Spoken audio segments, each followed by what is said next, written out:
Welcome to Speakernomics, the official podcast of the National Speakers Association. I'm Kenneth Kinney, but friends call me Shark, and like you, I'm a professional speaker, and I love listening to Speakernomics. Speakernomics is a professional speaker show that will help you thrive and grow a speaking business, so you too can change the world one keynote session, workshop, and speech at a time. And on this episode, it's going to be a good one. We welcome Sam Richter. Sam is a Hall of Fame speaker, a CSP, a best-selling author, an expert on sales, as well as AI-powered digital information. As many of us know him, the brains behind Intel Engine. Sam, welcome to Speakernomics. How are you today?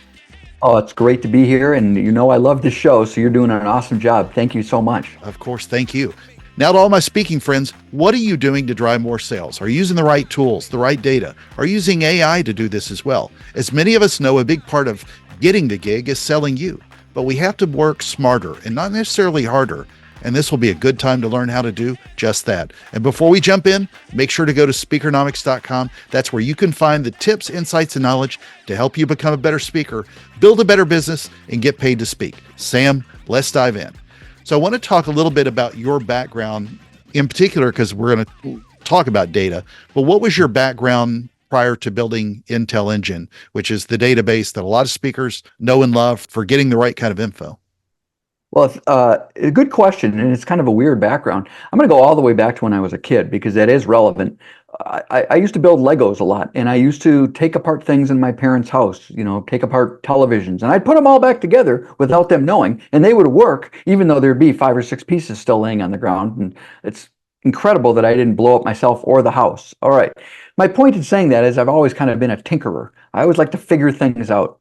Well, fast forward, I was in marketing for many, many years. I started out as a copywriter at some very, very large agencies in Minneapolis, became a creative director, owned my own firm, moved into public relations, did PR for companies like Microsoft, Coca-Cola, Major League Baseball, Nabisco, moved into e-commerce and digital commerce, and then for 7 years ran the world's largest business library. So that's kind of the background. And as a speaker, so then I started, at the library is when I started speaking, because we were a nonprofit and we needed to, my job there was to digitize the library, and we became the business library for the United States. We were the business library for the SBA, small business development centers, but we didn't have any money to market. So I went out and started speaking, and people were like, "Oh, we'll pay you." And I'm like, "Well, you have to make an honorarium to the organization." But eventually, then I wrote my book, and fast forward, I became a speaker. Fast forward a little bit more, like all of us, we started to create an online courses, and I was in the shower one day where all of our great ideas come from, right? And I thought, what new video should I create? And I realized nobody wants a video; they just want answers. So I thought, okay, I'll go build a search engine. And so how did I do that? I don't know. I just figured it out. And then it was really, really good. But I thought, well, this is stupid because there's this little company called Google. They've built a pretty good search engine. So this was before generative AI, and people mix up the two a lot. I built an AI-powered overlay that sits on top of Google, sits on top of LinkedIn. And so it powers, to get techno-geeky on you here, Google allows you to do about a 30-word search, LinkedIn a 10-word search. The AI will run a 600, 700, 800-word search in less than a second. So it does the work for you. Everything you could do on your own, you mean everything you could do in the engine, other than the Diamond engine where there's databases, everything you do in the engine you could do on your own. It would just take you hours versus seconds. So now, and then that was, I built it mainly for myself, but then I started building them for every industry that I speak in. So now I've got, I think, more than 80 different versions that are highly customized to every industry that I speak in.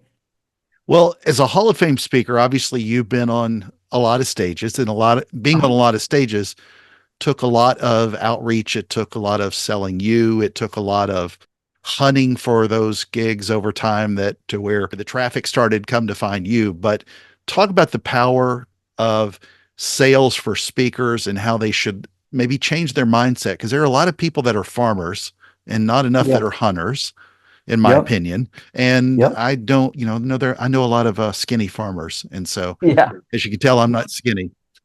Well, that's because you're amazingly successful. So yes, You have to be in sales. I mean, that's the bottom line because you're selling yourself. The good news is we're a niche, but there's 30,000 of us, and all of us are really, really good. Now, there's also the good news is there's tens of thousands of conferences that are posted online every year that tools like the engine help you find. And then there's hundreds of thousands of corporate conferences that don't have a website. So how do you find those people? The key is most of your speaking, 70% of your speaking leads, 70% of your speaking opportunities are going to come through speaking. Meaning, if I'm on stage, I've not done a very good job if I don't walk away with 5 business cards and then close 3 of those. So that's 70% of your business. Depending on your business, again, I'm generalizing here, 20% is going to come through bureaus. Now, a lot of young speakers think, oh, all I've got to do is find a bureau and they'll book me. No, they won't. You don't find bureaus, they find you. Now, some speakers at the very high level, they work exclusively with a bureau. So I'm talking about us normal folks, right? 20% of my business comes through bureaus.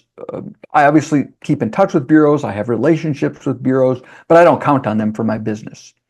Now, at my stage, about 10% of my business comes through, I don't call them cold leads, I call them warm leads. And we can talk about the difference in a moment. But that is the continual outreach. And at any given point in time, I might have 2,000 suspects, and there's a huge difference between suspects and prospects, 2,000 or so suspects at the top of my funnel that I stay in communication with on a regular basis. And my hope is that 20 of those become clients every year.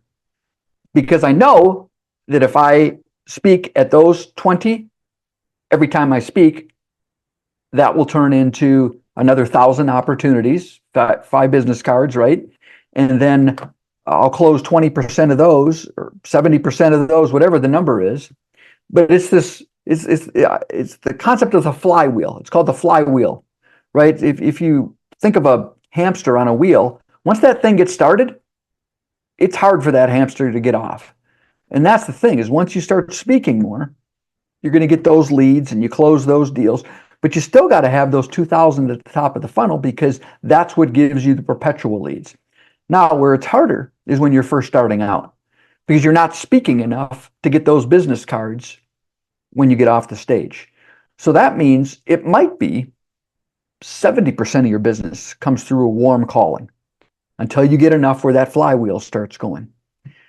But the bottom line is it never stops. And by the way, I don't know statistically, I can't give you a number, but I know with 100% certainty that I win a lot of business because a lot of other speakers give up, right? Because I'll be in touch with someone for 7 years. I just booked a full fee keynote. I've been in touch with them for 7 years. And they've always wanted me, but this year they needed a female. Next year they needed someone to talk on diversity. Next year they wanted someone talking about the economy. You know, they finally got to generative AI. Or AI, they got me. Generative AI didn't even exist when I started to talk with them. So that's a long-winded way of saying if you want to grow your business, you've got to treat it like a business. How are you leveraging then AI today to continue to drive more sales and gigs for your speaking business? I mean, especially with the engine, but Yeah. Talk a little bit about looking at sales triggers as well and the kind of things that you're doing to help find some relevancy in the conversations that you're having with your suspects and prospects today. Yeah, so let's do a quick couple of definitions. So a suspect is someone that could do business with me based on that they have a conference or they the right job title at a company. They're a director of meetings, director of events. That doesn't mean I'm a good fit. So I'll introduce myself to suspects, and then once they respond, hey, yeah, send me your video, send me your one sheet. Then they become a prospect. All right, so the goal is have 2,000 suspects at any given point in time and try to get down to about, those are generating 100 prospects per year, try to close 20 of those. Those are at the top of the funnel.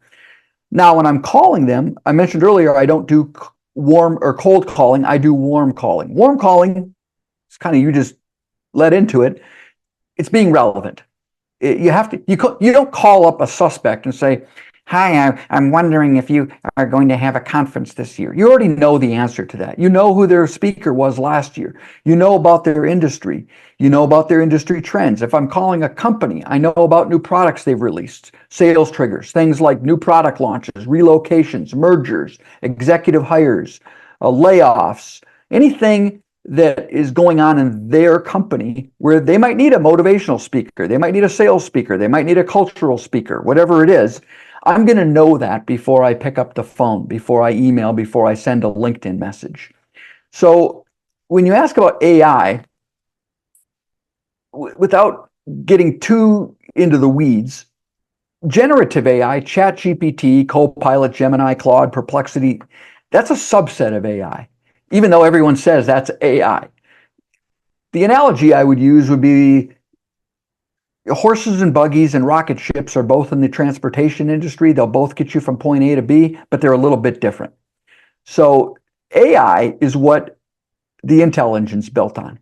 It's rules-based, meaning I program it. I program it to do a certain thing, meaning if it doesn't do what I tell it to do, I can go back in and change it. I can modify it. And then using AI or machine learning, the system gets smarter over time. That's traditional AI. Think of it as like a Roomba vacuum cleaner, right?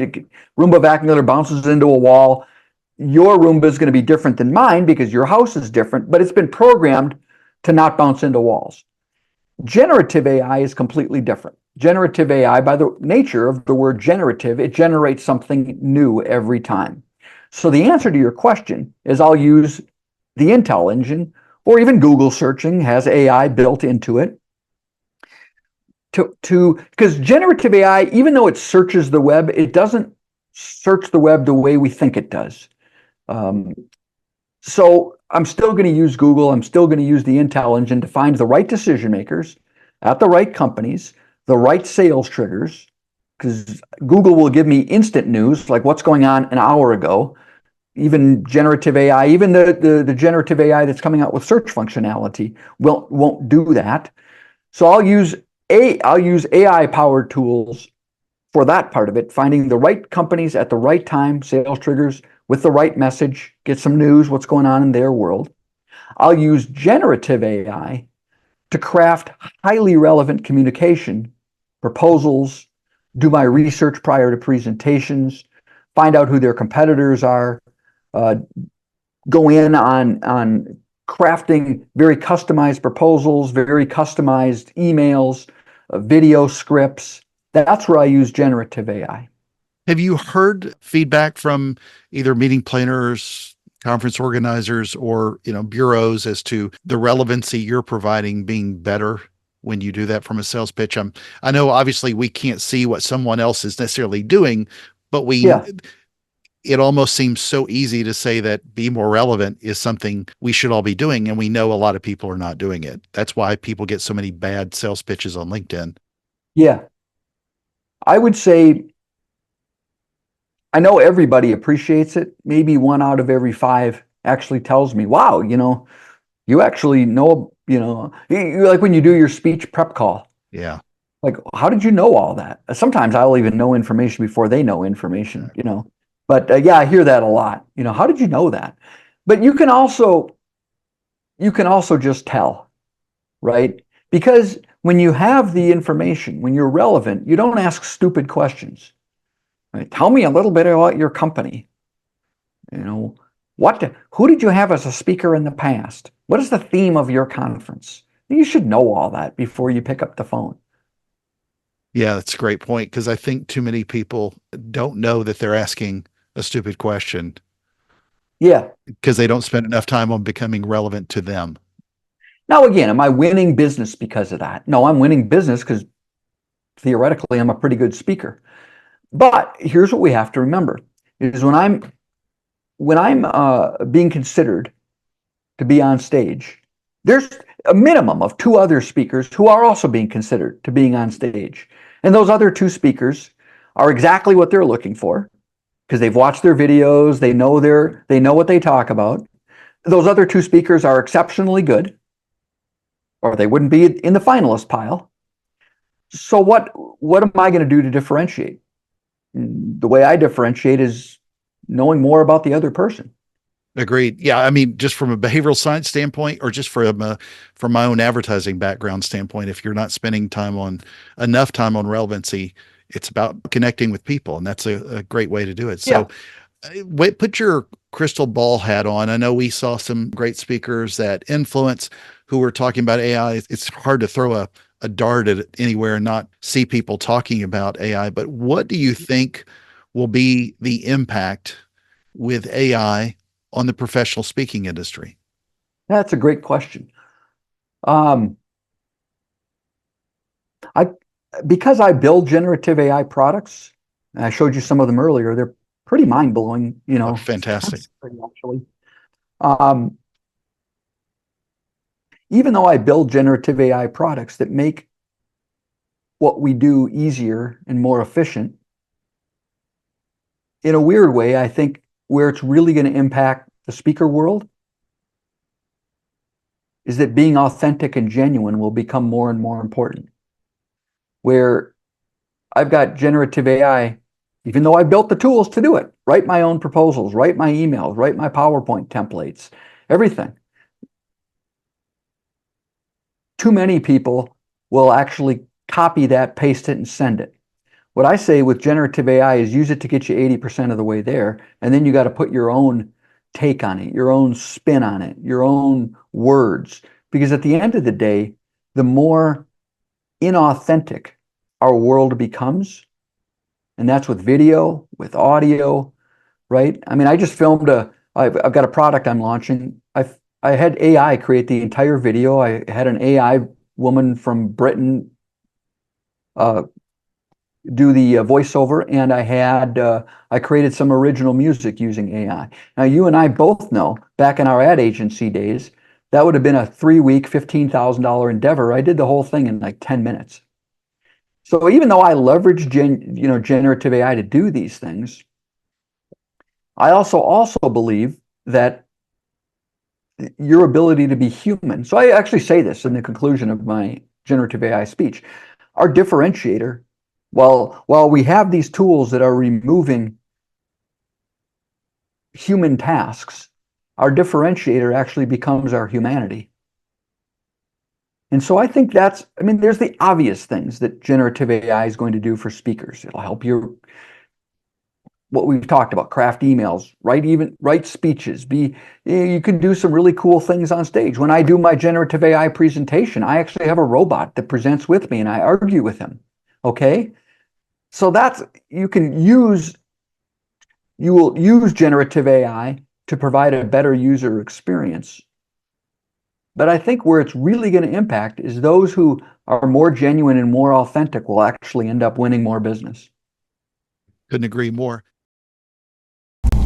Did you know that the demand for women speakers in keynote positions is exceptionally high right now? Hi friends, Brittany Richmond here with the Speaker Lab, and I'm one of the full-time speakers here on our team, and I have conversations exactly like this with decision makers and event planners all the time. They want more women in keynote positions, and here at the Speaker Lab, we want to show you exactly how to do that more consistently, making an income and an impact with your message. Book a call with our team today to find out how at thespeakerlab.com/NSA. Go be great, friends.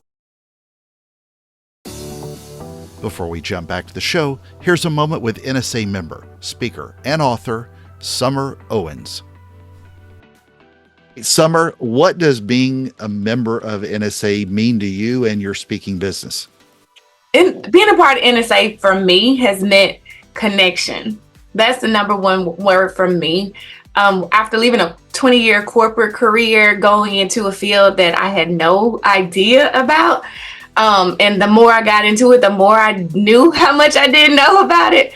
But at this, even more importantly, was that nobody around me knew anything about it. None of the people that I had been connected to throughout my entire life, although very smart, intelligent, and connected, knew anything about this business and what I was getting into. And I felt very alone. And definitely uneducated. And so what NSA did for me when I discovered NSA was it gave me my people. It gave me my tribe. It gave me people I could talk about real problems that I was having and real things that I needed to understand. And then also people who told me what I didn't know that I didn't know, right? Helped me to understand that. But most importantly for me, like I said, NSA has meant connection. It gave me my people, my mastermind that I've been a part of since 2019, since Influence 2019, been a part of this mastermind. And I look forward to being connected to the wonderful people of NSA. And that connection has helped my business to grow. It helped me to grow personally. And it's also given me business. That connection is also giving me business to referrals. So that's what NSA means to me. In addition to the wealth of knowledge and resources and information, I'm a people person. And most importantly for me, NSA has meant my people. So a question I want to ask you from a previous guest. This one comes from new Hall of Famer, John Petz. Yeah. Oh, I love John. He's awesome. What are you doing to keep in touch with your clients when you're not selling to extend that relationship far beyond the stage? It's a great question. It's actually one of the strategies I teach in my sales program. Basically, and again, I'm not just talking about speakers, but in general, 90% of people in sales give up after 3 connection attempts. Connection attempt defined as in-person meeting, phone call, email, or social media connection, right? Well, I emailed the person, they never responded. I did a phone call, they're ghosting me. I even sent a social media, they never, okay, I'll give up and go to the next one. Statistically, 80% of sales don't even move forward, not close, but don't even move forward until the 5th to 12th contact. And I believe in the speaker world, my experience is it could be 20, it could be 30 contacts before someone even says, sure, I'd love to see your video. And it may take 7 years, like you talked about. It might. And so how do you stay in touch with people in ways that are relevant to them? Because what are you going to do after the 5th attempt, right? Ready to buy, ready to buy, ready to buy. So I preach the value-added follow-up. It's actually blocked off on my calendar, 7:30 to 8 every Wednesday, where I go find a piece of information that's highly relevant to my prospect. It could be an article on an award they've won, an article on a new hire, or it could be here's a research report about your industry that you might be interested in. And I send them off an email. And in the past, I was doing about 3 a week because I'd have to find the article, read the article, craft the email. Well, I actually built a tool that's free for everybody. It's called GPT Follow-Up, gptfollowup.com, where it automates it, where you go, it helps you find the article or find the research report. You copy the web address of that report, go to craft a follow-up message. There's a pull-down menu on the type of message you want to send. You type in your client's names. The AI, generative AI, will go out and read the report. It will craft the email or the LinkedIn message for you. Copy to clipboard. Again, it only gets you 80% of the way there. Go in, put your own spin, your own words on it, and you send it off. Now I'm doing about 15 to 20 a week because I'm making the systems more efficient in terms of helping me find the right information and getting me 80% of the way there on my message. So that's what I do, the value-added follow-up. Great. So what is a question that you would like to ask a future guest on this show? That's a wonderful question.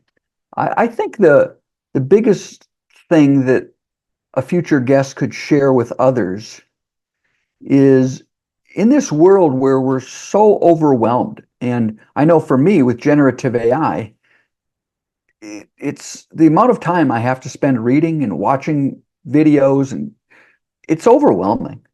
And I feel like I'm woefully behind. So I would love to know in our crazy world where we have to be on stage, we have to be in airplanes, we have to be selling, we're writing our books, we're creating our courses. What are you doing to kind of stay on top of the industry, to stay on top of all industries? Because when we're brought in as experts, we're expected to know what's going on. So how are people staying smart about the things they need to stay smart about in this world where we're already overwhelmed? Great question. Well, let's do a recap then based on Sam's relevant and human Hall of Fame advice. Number one, most of your speaking, Sam says 70% for him comes from other speaking, 20% through bureaus, 10% comes through warm leads, which is continual outreach. He juggles 2,000 suspects to get clients. Big point of this is stay in touch and don't give up. Number two, use AI to help build relevancy, not to replace your humanity, but know before you pick up the phone or do outreach, learn more about them and find better relevancy. Make them ask, how did you know all that? I love that. Number three, as Sam said, especially when we're talking about the future of AI, being authentic and genuine is more and more important. Your differentiator is your humanity. Sam, I know that I'm going to see you again at an NSA event, feverishly working on your computer, taking a ton of notes. I'm not working. I'm taking notes. Taking notes because there's there's so many great notes. Any last closing thoughts before we speak ourselves off this stage anyway? No, I think, even kind of summarizing what we talked about today is why it's such a great time to be a professional speaker, is people are overwhelmed. And I think that for all of us, if we can help educate, if we can provide a little humor in someone's life, get them to think about their own life or their own business a little bit differently than they might be looking today, especially in this world where sometimes it feels like everybody's angry at each other. I think we have the ability to really make a change in not just one person's life, not the starfish story, but really make a change with an organization, make a change within an industry. That's the opportunity we have, and that's what really excites me, is the continually ability to impact large amounts of people with the message that I'm passionate about. Great. Friends, make sure to join us at Speakernomics.com and let your voice be heard. I am Kenneth Kinney, your host of the National Speakers Association's podcast, Speakernomics, and this has been another Hall of Fame episode of the show. Thank you, Sam, for being part of NSA and for lending your advice to the show. And to everyone listening, thank you for the privilege of your time. And remember, Speakernomics is a podcast where you'll learn to speak, get paid, repeat.